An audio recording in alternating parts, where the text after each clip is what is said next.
Welcome to the WRAL Daily Download. I'm Mark Bergen. March is here, and the madness comes along with it. The ACC Men's Basketball Tournament is underway. I sat down with WRAL sports reporter Luis Fernandez to discuss the state of each Triangle team.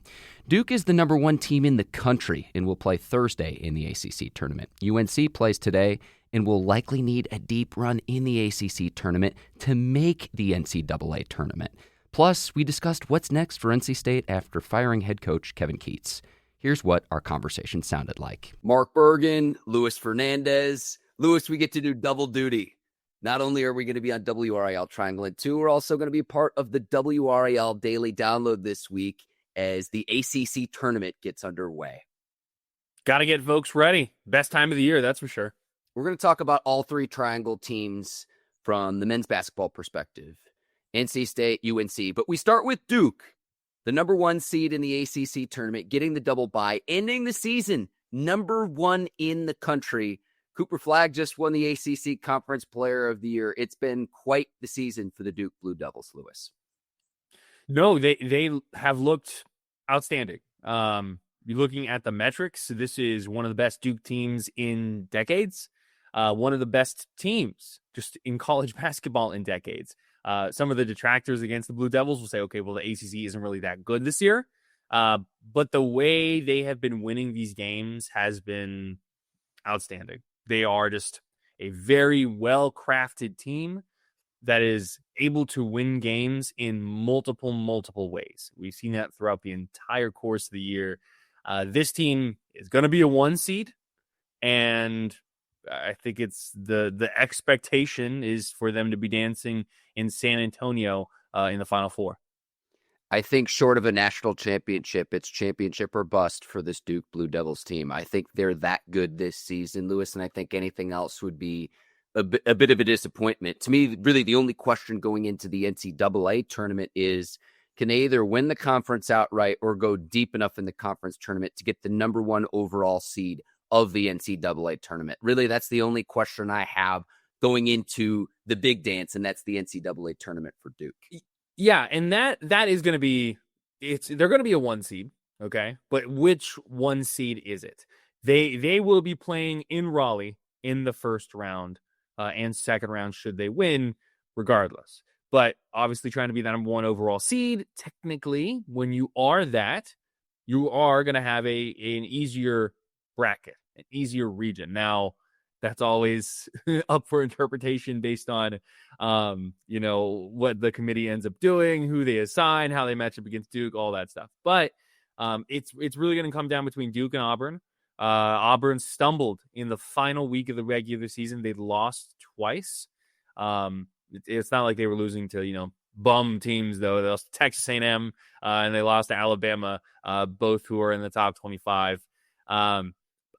Duke beat Auburn back in December. I think that's going to be an interesting kind of factor in play. Auburn, though, when it comes to quad 1 teams, they played 20 of them this year, and they beat 16 of them, which is wild. Look at Duke. They played 10. They beat 7. So, I think it would require Auburn losing in the SEC tournament and Duke going all the way in dominant fashion. But we'll see. That's why they play the games. Yeah, Lewis, I want to say one other thing, too. I wonder if psychologically any of the Duke players feel shortchanged because we found out all the ACC awards this past week. Cooper Flagg, Player of the Year, Rookie of the Year. He's been prolific for the Blue Devils.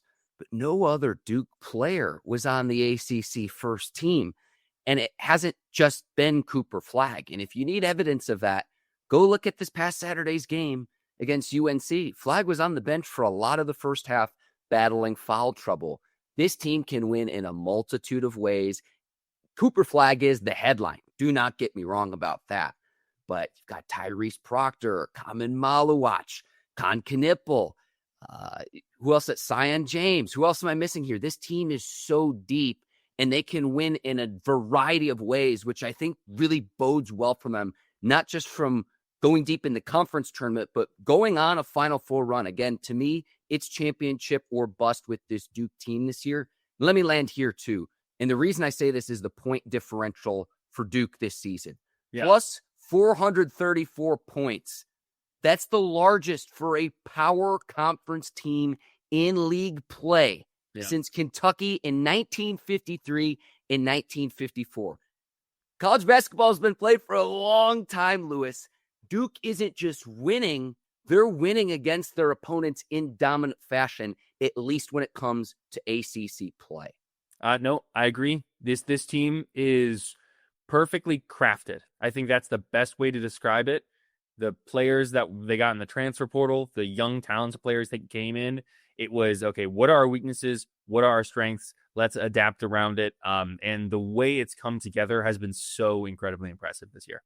Yeah, we'll see how far Duke can go. ACC tournament again. They've got the double bye, so Duke won't play until Thursday. So we'll see who makes it that far in the tournament. Let's get to some other teams here, though, Lewis. And let me change things over here on our style sheet, too, because we've got North Carolina. And whether or not the Tar Heels will make the NCAA tournament, and it looks like they're, at the very least, going to need to go on somewhat of a run in the ACC tournament to even qualify for the NCAA tournament. Right. And I don't think that's because they are that far out of the NCAA tournament, but it's who they're playing. Who are they going to be going up against, right? We're recording this on Tuesday, so we'll know this answer by the time you're listening to this, but they'll face the winner of Pittsburgh and Notre Dame on Wednesday. Okay, you beat them. That doesn't move the needle. Those aren't teams that are going to make the NCAA tournament. So then you go to, if you win, and if Wake Forest wins, you'll face the Demon Deacons on Thursday. Or no, I'm sorry, they'll face Demon Deacons regardless if they win. They have the double bye. But you beat Wake Forest, okay, that's better, but that's also a bubble team. So if you beat them, great, but I don't know if that moves the needle enough. And then, assuming everything is chalk, you would face Duke in the semifinals.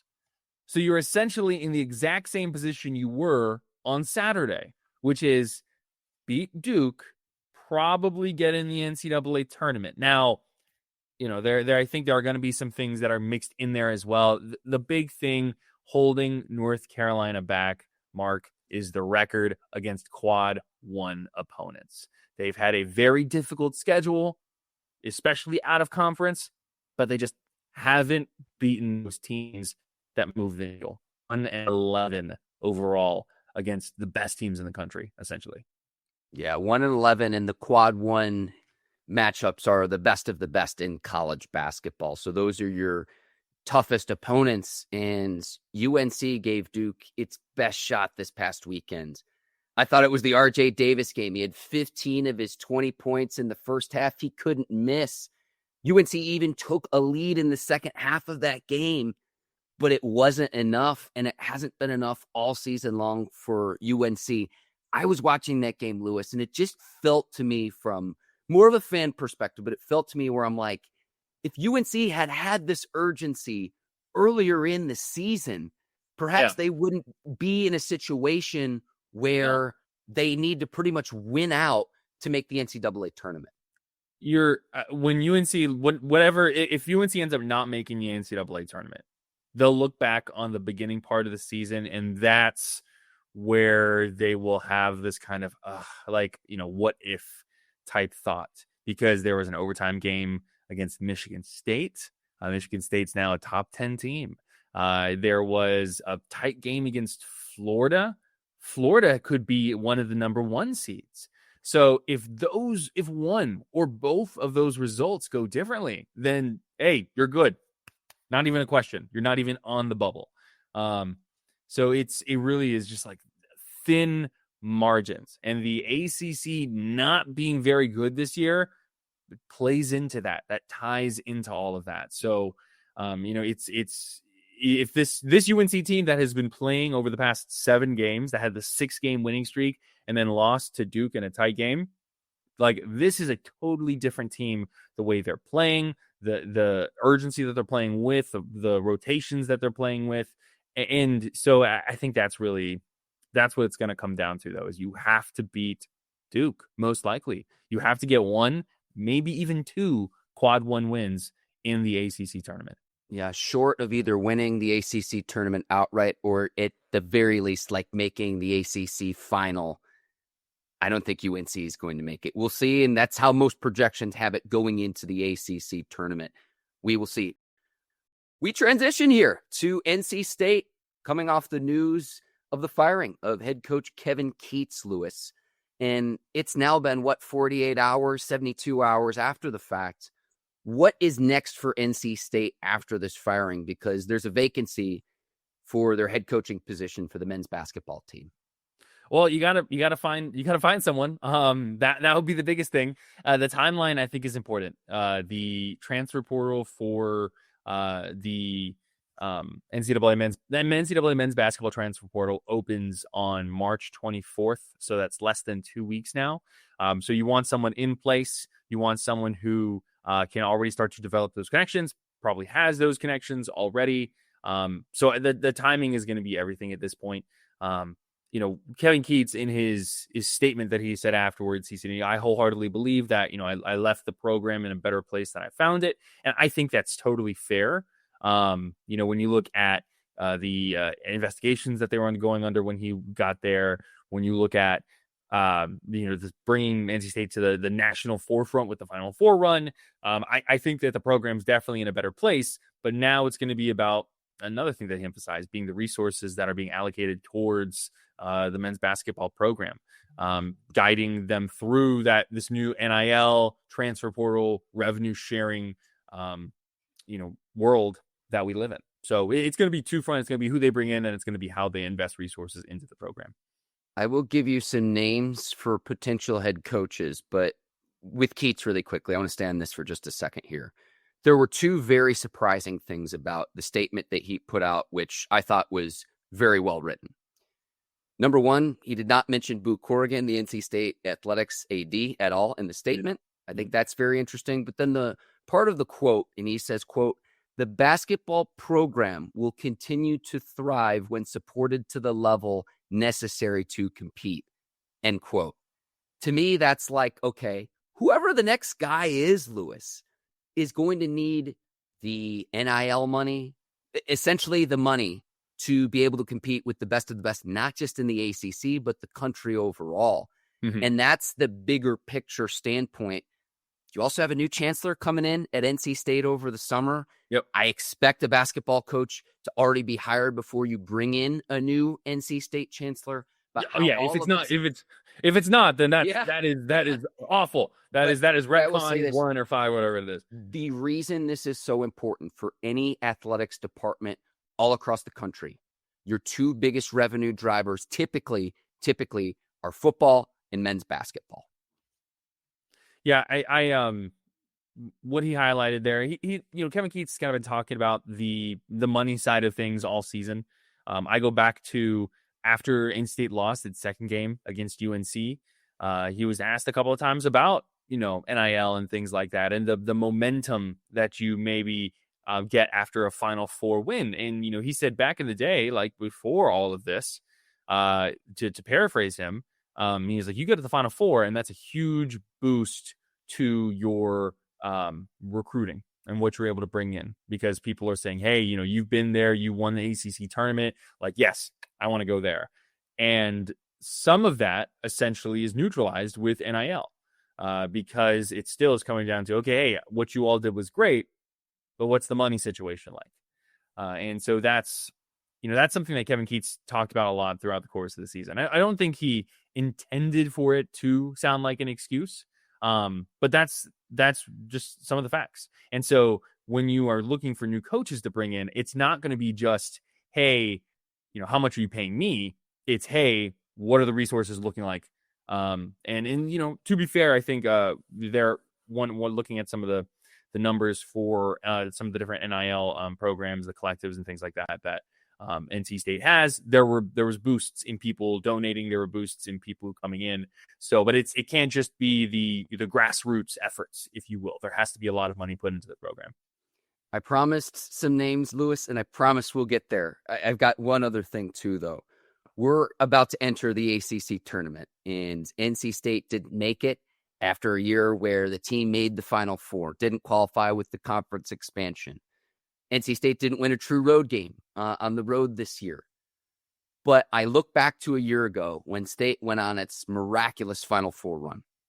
And when I found out about the news about Keatts getting hired, there were two things I thought about from the ACC tournament a year ago.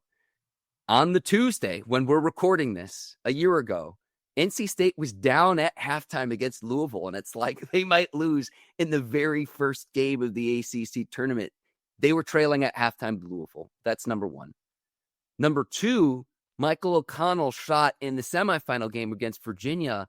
If he misses that shot and they don't go into overtime, the run doesn't happen. So, like, if Louisville wins in the very first game, or if Virginia wins, perhaps we would have been talking about NC State looking for a new head coach a year ago. The Final Four run, some would argue, puts this off for a year.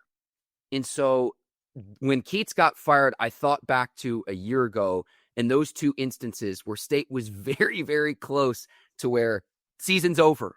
Yep. And it didn't happen, and they went on the run that they did, which was so exciting. But again, you fast forward to a year later, you don't even win a true road game all season long. It was just a long, long season for the NC State Wolfpack. If you have any thoughts about that, hop in here, Lewis. Otherwise, I can give you two names I've got here as potential future head coaches of the NC State Wolfpack. No, this was not a 1 year does not, make a tenure. 1 year does not break a tenure. And the Final Four run was amazing, and it creates all these different memories and that, are going to be there forever for NC State fans, in the rafters with the banners that they put up and things like that. I mean, it's amazing, and I think it has to be applauded. But when making a decision like this, Boo Corrigan, the athletics director, looks not just at the highs, he also looks at the lows. And, besides that miraculous run, which was miraculous in a lot of different ways, you had 2 NCAA appearances. You had a stretch of 4 years, and there were some, the investigations and things like that, and impact scholarship. So that's an important, thing to note. Mm-hmm. But, ultimately it wasn't enough. I mean, he was still had a losing record in the ACC. And especially in the past few years when the ACC has not been what it has historically been, it's sometimes the writing is just on the wall. All right, Lewis, I'm going to go one at a time with the two coaches. McNeese State coach Will Wade. Does that do anything for you? Is there anything there? That's a possibility of, look, there's going to be a long list of candidates in a nationwide search. He is one of them.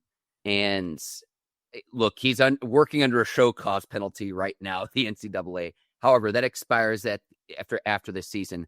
And that stems from NCAA violations from when he was coaching at LSU. Let's see, though. But in the NIL era, a lot of the things where he was accused of doing, it's a new world order, if you will, because of NIL, which wasn't in place when he was at LSU. That's one possibility. Mm-hmm. And then the other one would be out of Tennessee. He's an associate head coach under Rick Barnes, Justin Gainey as well. Also an NC State alum. Yeah. So, with the addendum that these names that we're saying are not like, hey, we have inside information. This is correct. These are the like national spotlight. When people say, hey, there are positions coming out in the, in men's college basketball for head coaching positions, who's going to fill them? These are the names that get thrown out there nationally. Ryan Odom over at VCU is another name that gets mentioned a lot. I think there's a lot of potential for great people there are great coaches to fill this in. Will Wade, you mentioned the NCAA investigations, the violations, things like that. That's something that you have to think about. That's something that you have to look at. He's probably he's going to be the most, the combination of experience and talent that I think would really be a lot. It would be very helpful. But, you have to put his past into perspective here. VCU, Ryan Odom, he's had a lot of success with VCU. We'll see. They probably will have to win their conference tournaments, get to the big dance, but they're in a really good position too. You mentioned Justin Gainey. I think that's another, if you want to go like the assistant coach of a Power 4 team, that would be a great route to go. Really, it comes down to Do you go assistant coach of a Power 4 team? Do you go like an NBA assistant coach? We saw Florida State just do that. And you also the mid-majors, which would be kind of the Odoms and the Wades of the world. So what route do you go? I don't know if there's necessarily a right or wrong answer. Regardless, though, you need to start seeing results. This is not an NC State team you're coming into, the new head coach, where you've got Mike Krzyzewski and Roy Williams coaching, just a few miles away from you anymore. This is a totally different ACC. It's a totally different college basketball world. And like I said, I think that you're not going to be in the situation that Kevin Keatts was coming into, had all these investigations and things like that. So you gotta, whoever ends up becoming the next NC State coach, you're going to want to start seeing success. Lewis, I have to commend you. I think you hit the nail on the head of regardless of who NC State decides to hire, upping that NIL money and making sure they have the resources to succeed, I think is going to be maybe even, if not more important, just as important of whichever candidate that they bring in. So I have to commend you there. We've got a huge week ahead here at WRAL with the ACC Tournament. We also have women's coverage.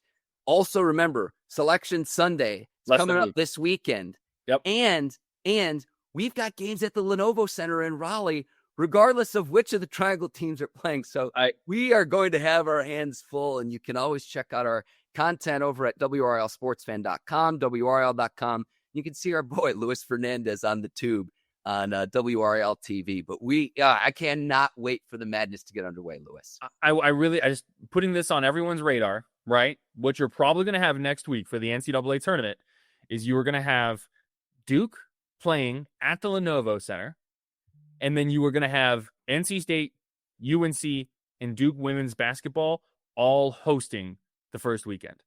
So because they are most likely going to be top 16 seeds. So I don't, the per capita, the per square mile, like it's the amount of college basketball that is going to be going on in this part of North Carolina is absolutely ridiculous. So look forward to that. I am looking forward to it. He is Luis Fernandez. I am Mark Bergen. Thanks for listening to the WRAL Daily Download, and on WRAL Triangle and 2, we'll have plenty of coverage here ahead this week. The madness is here. We'll see you next time. Until then, take care. So long, everybody. If you've listened to this podcast on WRAL.com or the WRAL News app, you can find it in Apple Podcasts, Spotify, or anywhere you listen to podcasts. Follow the show so you don't miss an episode. I'm Mark Bergen. Thanks for listening.